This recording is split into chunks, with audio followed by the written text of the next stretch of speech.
so much for meeting with me today about your project. I'm really excited to learn more about your work. Will you please explain the details of your research questions and the design for this project? Well, I don't think you need too much information.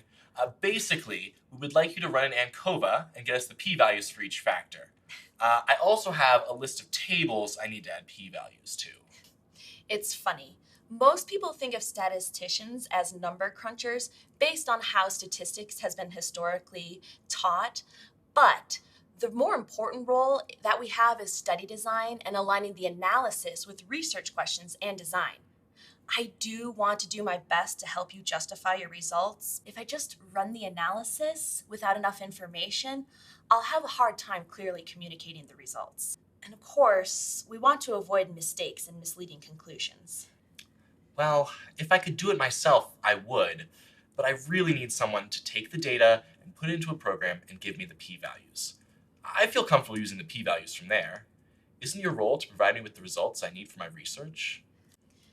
Well, yes and no.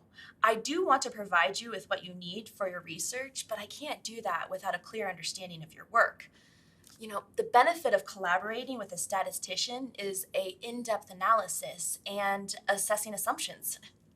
It's a little embarrassing to admit, but on one of my first collaborations, I made the mistake of jumping to the analysis too quickly. And then, when I got more information on the design, I realized that there were issues in the approach I first took. It wasted everyone's time, and it was a really valuable lesson for me. So, I hope that we can work together to share more information first to avoid having to redo things later and, of course, reporting misleading information.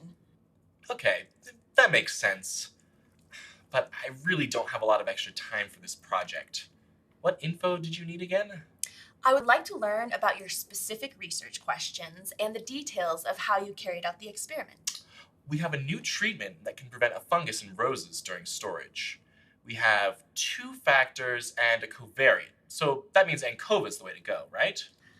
Well, let's talk more about how you designed the experiment before jumping to the analysis. Sounds really interesting. Oh, what were the two factors that you manipulated in the design? Well, the first factor was hydration. That's fascinating. Thank you so much for sharing so much information. I may have follow-up questions, but I think understand the motivation for your project as well as the logistical constraints related to your experimental design. I'll have to take some time to think through a reasonable way to account for those in the modeling. I'd also like you to take some time to look at the meeting notes in the next couple of days to make sure I summarize the details of the design correctly. Do you have some time to meet again next week? Sure. It was really helpful to describe my research to someone who knew nothing about it.